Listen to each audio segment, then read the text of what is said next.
예, 안녕하십니까. TV 비판과 대한 정치 토크 코너 종횡무진. 예, 오늘 이야기 시작하겠습니다. 오늘 이제 문재인 대통령에 대한 여론 지지율 이걸 중심으로 해서 말씀드릴 텐데요. 예, 서성규 교수님 오늘 나와주셨습니다. 고맙습니다. 예, 안녕하세요. 안녕하세요. 예, 서 교수님. 예.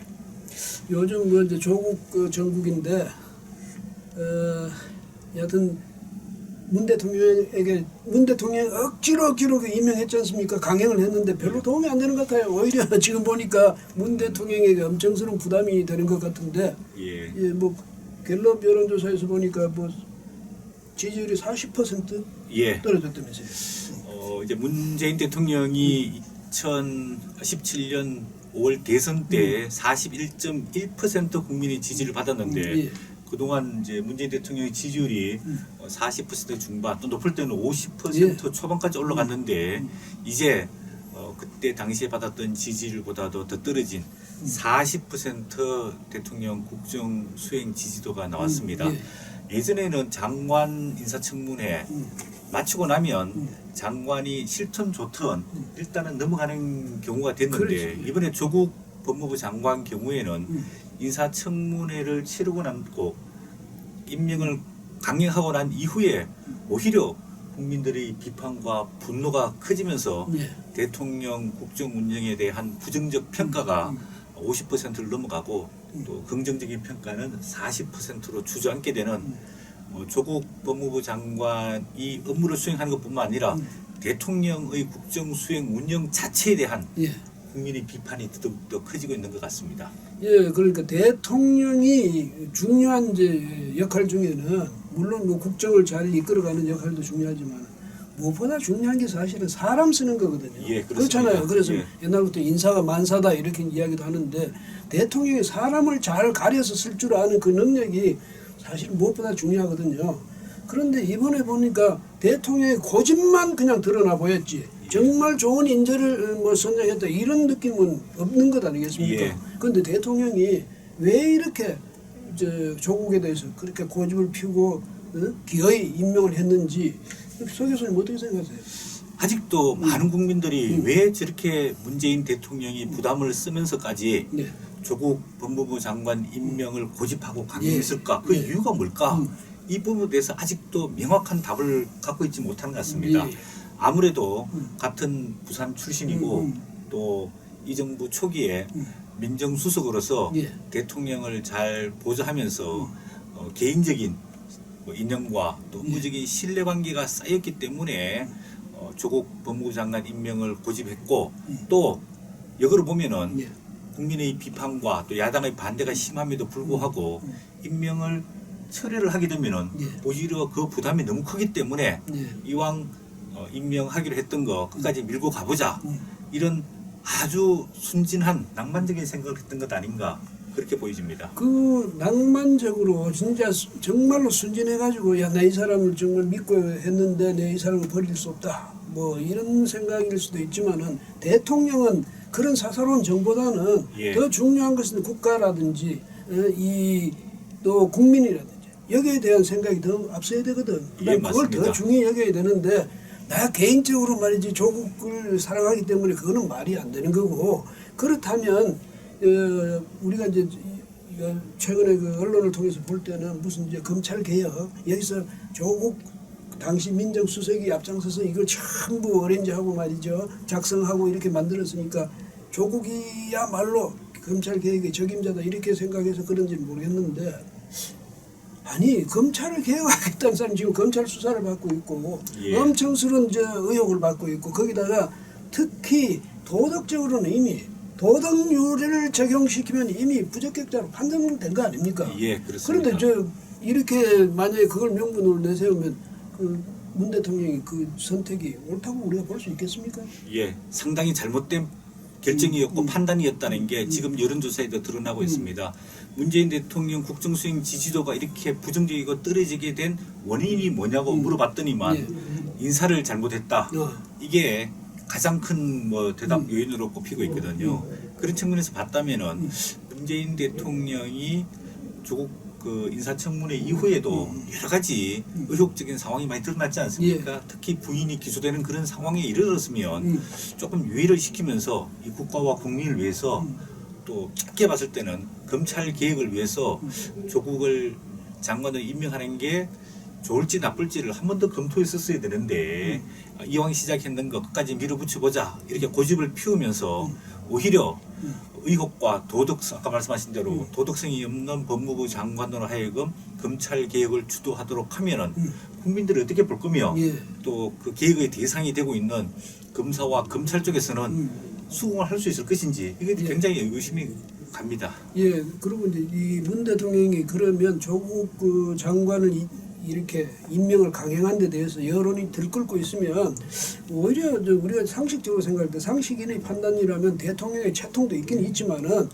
그럼에도 불구하고 국민보다 높지는 않으니까 국민에 대해서 참 유감스럽다 이렇게라도 이야기를 해야 될 텐데 지난 18일에 말이죠. 국경 없는 기자회 그 사무총장을 만나서 이야기하면서 뭐라고 그러냐면 이 가짜 뉴스 허위 정보 이거 정말 심각하다 우려된다 이러고 개탄을 했거든요. 예.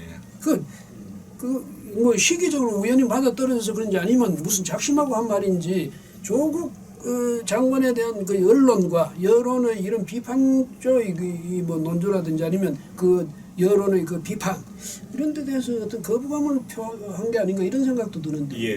그거는 문재인 대통령이 스스로 그렇게 생각했을 수도 있는데 문제는 이제 참모들이라고 보여집니다. 네. 왜냐하면은 대통령의 그 의사결정에서 가장 중요한 것은 가용할 수 있는 모든 정보를 다 파악을 하고 예.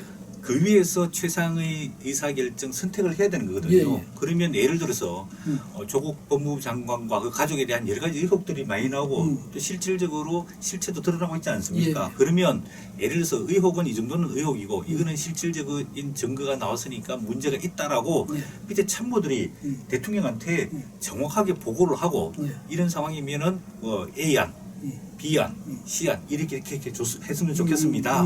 이렇게 정보를 올려야 되는데 아무래도 청와대 참모들이 대통령한테 정직하게 정확하게 자료를 제공하지 못하고 그 잘못된 정보 위에서 대통령의 메시지가 나오다 보니까 현실과 전혀 다른 또 국민의 민심과는 전혀 동떨어진 이런 메시지가 계속해서 나오고 있는데 결국은 이렇게 되면은 스스로 우리 쉽게 말해서 자기 무덤을 파고 자기 발등에 도끼를 찍는 그런 상황이 자꾸 초래되고 있어서 좀 안타깝게 보입니다. 그러니까 옛날에 말하자면 옛날에는 왕이 구중궁궐에 있어가지고 백성들의 소리를 전혀 못 듣는다 뭐 그런 게 있었다 치더라도 예. 이제 오늘날에는 얼마나 이 미디어가 많이 발전해 있습니까? 그렇죠. 그러니까 대통령이 그냥 귀만 열어놔도 국민의 소리를 충분히 들을 수 있을 텐데 지금 이제 서 교수 말씀처럼 중간에서 누가 이 참모라는 사람들이 오히려 이 민심을 자꾸 왜곡시켜서 대통령 귀에다 자꾸 넣는 거 아닌가 이런 생각이 들면 만약에 그렇게 하면 이 참모들이 그야말로 대통령을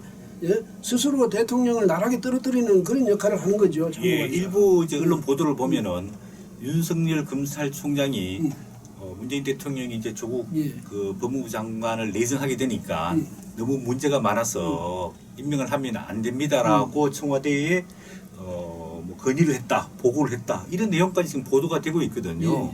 그러면 예를 들어서 문재인 대통령이 임명하기 전에 조국 그 내정자를 불러가지고 이런 의혹이 지금 불거지고 있는데 이 사실관계에 대해 가지고 어떠냐 정확하게 대답을 해라 이런 한 두 번의 과정을 거쳤어야 되는 것 아니냐 이런 생각이 들고요.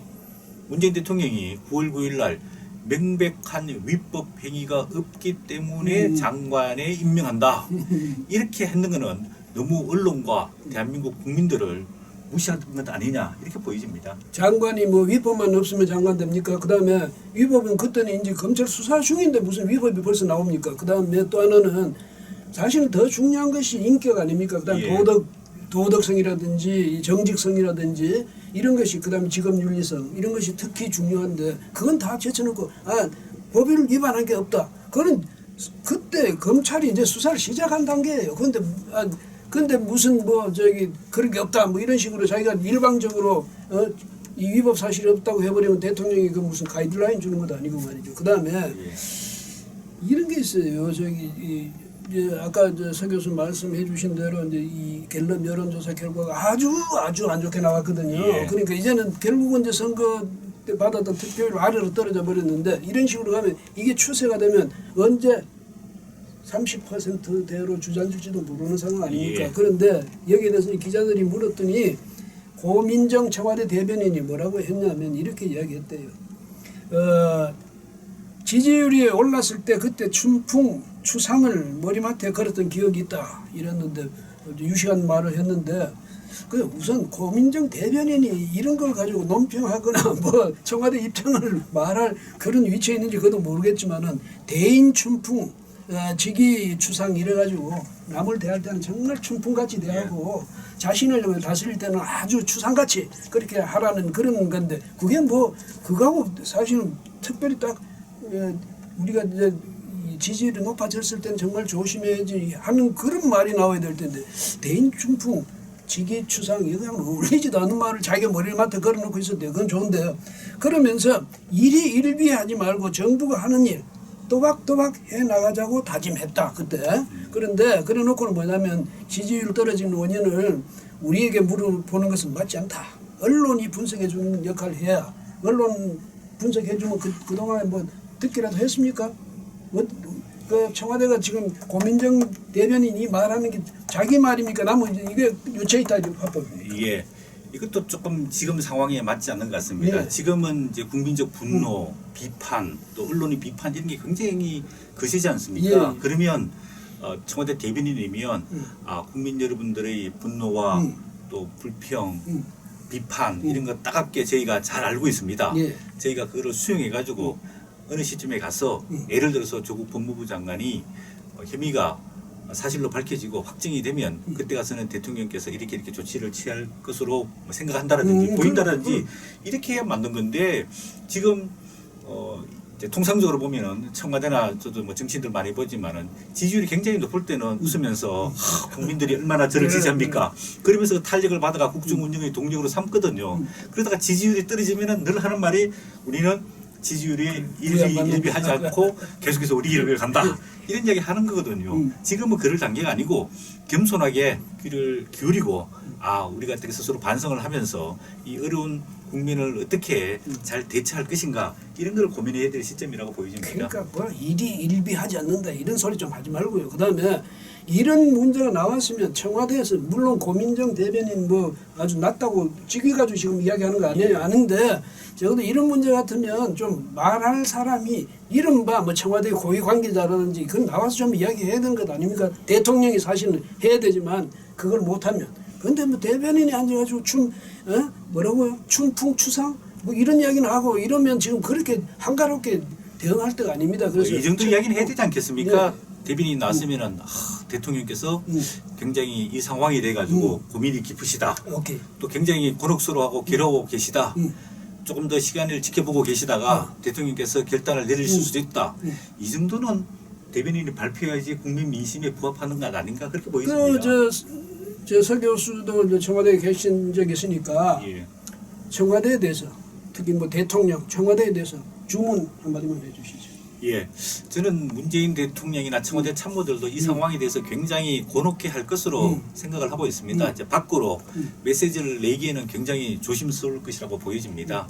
그럼에도 불구하고 대통령은 아까 말씀하신 대로 본인이 할 업무의 80~90%는 총리나 장관이나 차관이나 또 청와대 수석들한테 맡겨야 되는 거거든요. 그리고 본인은 정말로 대한민국의 안보와 경제와 근본적인 문제에 대해 가지고 한 20% 집중하고 고민하고 방안을 만들어내고 해야 되는데 이런 곤혹한 상황에 처했을 때 대통령으로서 최소한 고민하는 모습 또 청와대가 고민하는 모습 또 이 어느 시점에 가서는 뭐 조국 장관의 여러 가지 혐의가 사실로 밝혀지지 않겠습니까?